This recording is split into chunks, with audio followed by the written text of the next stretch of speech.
Zé Boto deixa claro que quer mais 2 anos com o Felipe Luiz.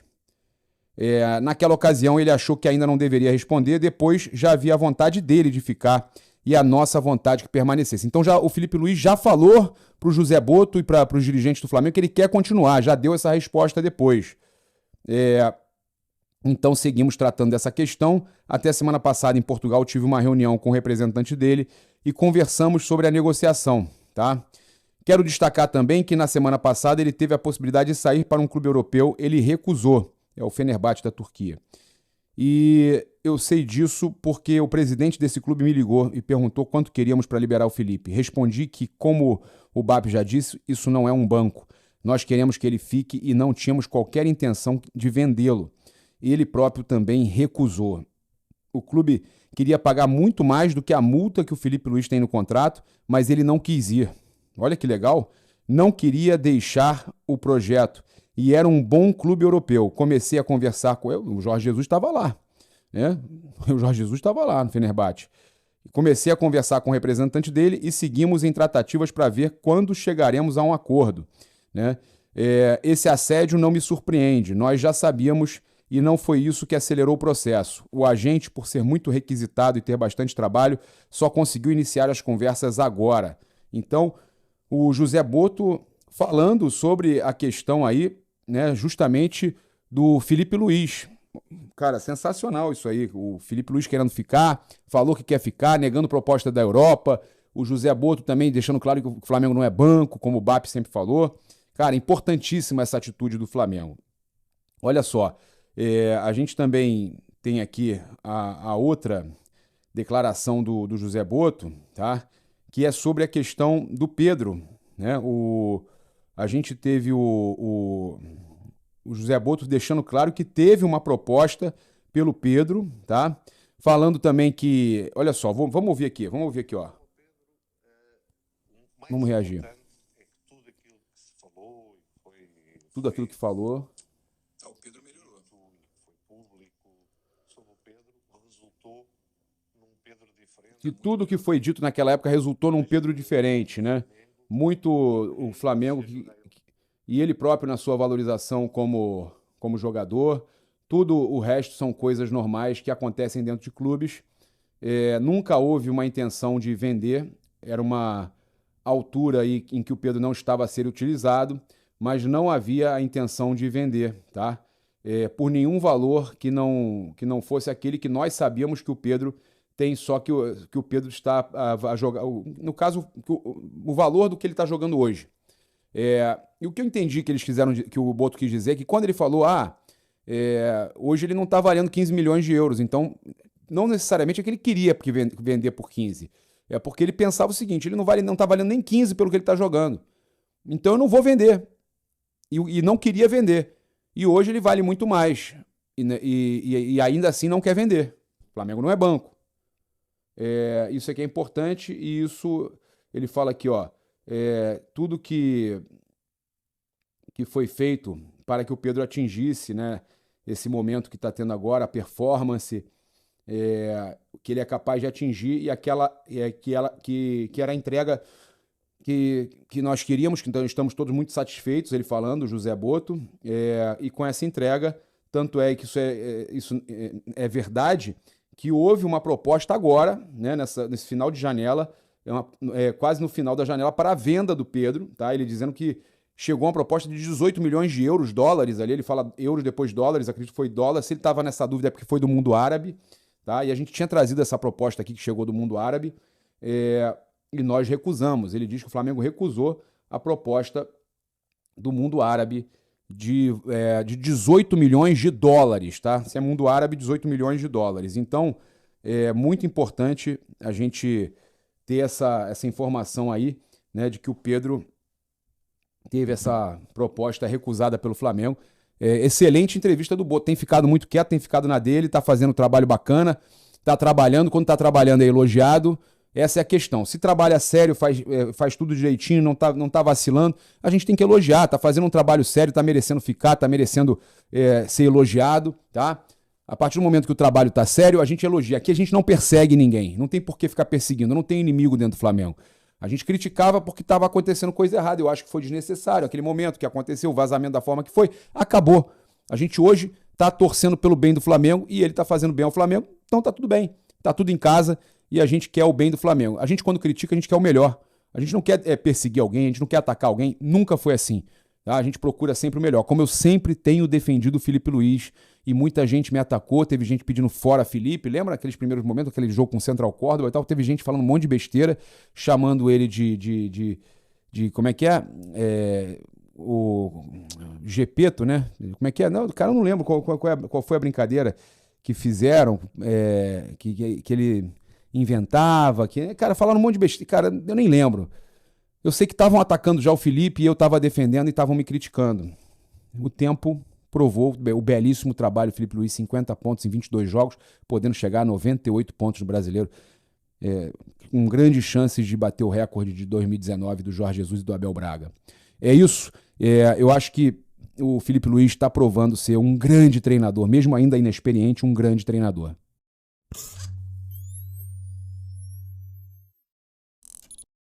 Cara, tem um vídeo aqui muito interessante do Carlos Daniel, que ele está reagindo ao Palmeiras da depressão, que falou, isso aqui é um absurdo, Palmeiras e Flamengo vão de Real Madrid e Barcelona. Vamos acompanhar aqui. Chamou a minha atenção, isso aqui é absurdo, Palmeiras e Flamengo vão de Real Madrid e Barcelona. Será mesmo? A briga pelo Campeonato Brasileiro está muito disputada entre o Palmeiras, que tem 46 pontos em 21 jogos, e o Flamengo, que tem 50 pontos em 22 jogos. Mas aí que impressionante. A briga não é somente no Brasileiro, a briga também é na Libertadores, e eu me arriscaria a dizer que, cara, assim, pelo andar da carruagem, nós vamos ter mais uma final de Libertadores entre Flamengo e Palmeiras. Fato, se você colocar no papel os dois melhores elencos do Brasil, é o Flamengo e o Palmeiras, não tem muito para onde correr. Não tem. Será que nós estamos diante de um monopólio, de uma rivalidade, de um Tá bolado? Real Madrid e Barcelona? Ou isso é loucura e tá muito distante? Um campeonato é onde você não sabe se o melhor elenco vai ser campeão. E nem sempre é. Mas, de fato, o Palmeiras e o Flamengo têm hoje os dois melhores elencos da América. São dois times muito fortes, em que disputam os dois principais títulos da temporada. Isso é verdade. Mais uma vez, Brasileiro e Libertadores. E aí, qual é a sua opinião sobre isso? Os dois, para mim, os dois são favoritos à disputa da Libertadores. Podemos ter mais uma final mesmo, Flamengo e Palmeiras. Pode ser um tirateima, né? E o André de novo agora, só que agora pelo Palmeiras. Se Deus quiser, com um final feliz para o Flamengo e triste para ele de novo. Ele novamente com um final triste, mas o Flamengo com um final feliz dessa vez. E tem o Brasileirão, que o Flamengo pode fazer até 48 pontos, gente. No caso, nesse segundo turno, né? E aí ainda pode fazer mais 48 pontos. E aí, juntando com os 50 que tem, são 98. 98 pontos. 48 que ainda restam dos 16 jogos, mais 50, 98. O recorde do Brasileirão foi de 90 pontos do próprio Flamengo. E clubes que passaram de 81 pontos, geralmente foram campeões, Flamengo, geralmente não, os dois únicos, Flamengo e Atlético Mineiro, o Atlético em 2021, o Flamengo em 2019, foram campeões. O Flamengo está muito perto disso, tá? De conseguir bater esses 81 pontos. E fazer 90 pontos, pensando que o Flamengo só teve 2 derrotas em 22 jogos, faltam 16, e se o Flamengo tiver só 2 derrotas, ele chega a 92 pontos, o recorde é viável, tá? O recorde é viável. Eu falo isso para vocês, né, que o recorde é bem viável. Olha só, a gente tem aqui também outras situações engraçadas aqui para estar reagindo. O pessoal, cara, eu vou falar para vocês, eu fico bobo. O Elias Júnior, lá na Band, ele não cansa de encher o saco, né, dos rubro-negros, de perseguir o Felipe Luiz e de encher o saco também, né, da Glenda. A Glenda para aguentar isso, eu vou falar para vocês. É inacreditável o quanto esse cara enche o saco. Vamos ver aqui, ó. O Flamengo não ganha hoje. Como assim? O Flamengo não ganha Por quê? hoje. Porque você viu histórico, o retrospecto do Flamengo lá em Caxias. Eu não vou casar com esse retrospecto. Tá tudo bem. É, Glenda, é Eu isso só aí. vou dizer o seguinte: o Juventude agora é treinado por um cara que nasceu com uma empatia muito grande com o time do Juventude, que é o Thiago Carpini. Ah, o Thiago Carpini, agora Aí então vai você ganhar? veja, mas o Carpini, olha, o Carpini saiu do São Paulo, a coisa piorou depois que o Carpini saiu. O Carpini saiu do Vitória e veja a draga em que o Vitória está.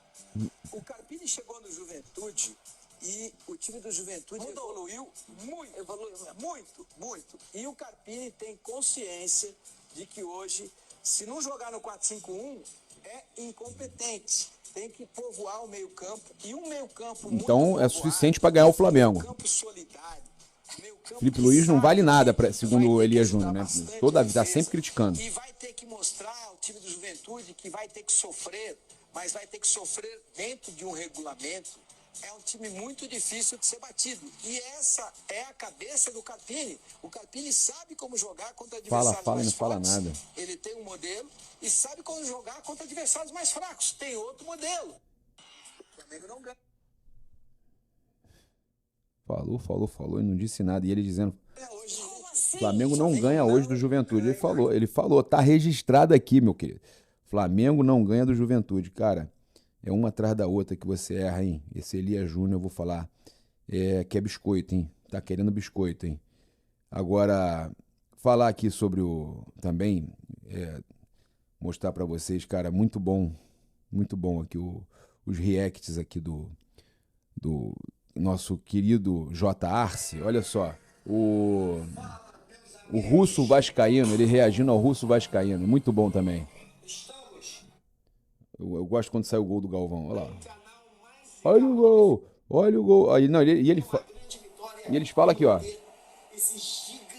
Olha os vascaínos como é que eles pensam, ó. Mulambada. Não vai conseguir. Vai dar Juventude. Já deu? Lá ele. Acabou o tabu.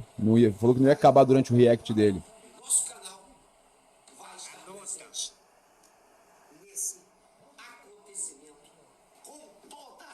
Com toda certeza não vai acontecer no canal dele, fazendo react.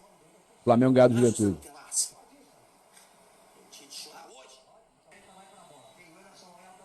Olha o gol.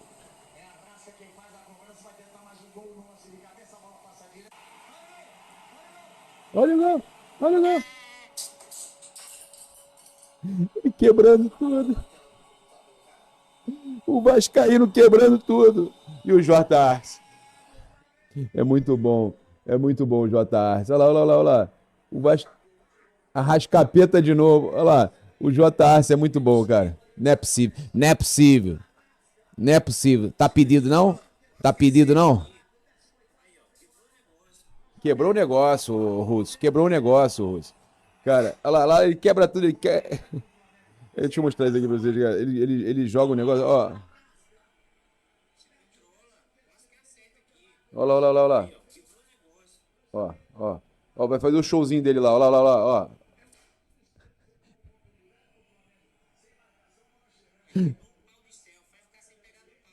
Vai ficar sem pegar no pau. Ó, vai ter mais, ó. Ficou sem o pau do selfie, ó.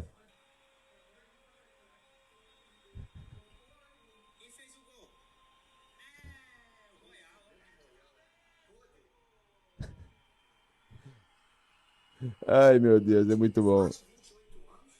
Acabou, filho. Não é possível. Tá pedido. Aí, muito bom o J. Arce. Cara, eu me divirto com essas aí. Eu fico feliz de ver essa reação aí. O Vasco, cara, como eles secam o Flamengo, ele ainda tem coragem de falar o Russo, canal mais secador do YouTube. Que loucura. Olha, o Globo Esporte trouxe uma notícia falando o seguinte: eficiência é o caminho, né, para a quebra de inscrita pelo Flamengo, que eleva expectativas para o jogo do ano. E aí fala aqui da eficiência, né, que o Flamengo está tendo nas chances criadas e gols marcados. É realmente um diferencial que o Flamengo tem feito. Então, a gente sabe que o Flamengo tem conseguido aí trocar jogadores durante a partida também. E aquele que entra mantém a qualidade, isso é muito importante. Eu acho que o Felipe até falou sobre um pouco sobre essas questões, falou sobre a questão do Alan também, né? Que muita gente contestou quando ele começou com o Alan. E o Alan foi muito bem na partida, né? Ele fala que colocou o Alan pelo plano de jogo, pelo que eu acreditava que ia acontecer dentro do campo contra o Juventude, pela forma com que se comportaram nos jogos anteriores e o que encaixava melhor como característica. A parte do De La Cruz é um cuidado especial pela sequência de jogos que vai ter. Espero sempre ver a melhor versão dele daqui à frente, né? Daqui para frente. Sei que teve aí 2 semanas para treinar, a concorrência entre eles é muito grande. Também vão voltar daqui a um tempo o Eric e o Jorginho, que está com aquele edema, né? Mas deve voltar para o jogo contra o Estudiantes. Temos uma grande atuação do Alan, o Everton, que sempre entra, ele é muito confiável. Isso quem ganha é o treinador. Minha opção pelo Alan hoje foi estratégica pelo plano de jogo, tá? Ele fala também sobre fazer a vantagem na Libertadores. Ele fala que nenhum mata-mata se resolve no primeiro jogo, na minha opinião. Claro que não estamos falando de anos atrás de goleadas enormes. Dificilmente se vai resolver quartas de Libertadores no primeiro jogo. O Flamengo já resolveu algumas vezes, até fora de casa contra o Vélez. Temos que estar na nossa melhor versão. Existem jogadores que crescem na frente da torcida, outros que desempenham até melhor fora de casa. Estamos preparados para enfrentar uma eliminatória e sabemos que não podemos cometer erros nesse primeiro jogo para fazer 2 jogos perfeitos e tentar passar, tá?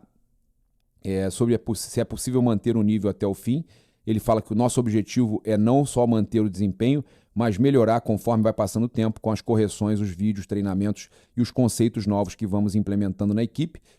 Com o tempo de trabalho, a equipe tende a evoluir. Como já vimos uma evolução muito grande do primeiro semestre para o que estamos vendo agora, né? E aí concordo com ele, mesmo com uma mudança muito grande no que foi a espinha dorsal dessa equipe, né? Saíram jogadores muito importantes e os novos estão tentando entrar o mais rápido possível nesse contexto para continuar fazendo a equipe evoluir. Os resultados eu não controlo, mas a forma que a gente joga, sim. Vamos tentar evoluir ainda mais e melhorar a nossa performance. Ele fala também sobre expectativas com Royal e Carrascal. Mudou bastante a nossa espinha dorsal, como ele falou. Saíram jogadores importantes. Você citou o caso do Emerson. Eu falei com ele. A forma como o Flamengo joga hoje é praticamente idêntica à forma que a seleção jogou contra o Chile. Melhor do que isso para ele. Pode entender um modelo, né? O conceito que vai potencializar as características dele. Vai oferecer muito para a equipe conforme os jogos forem passando.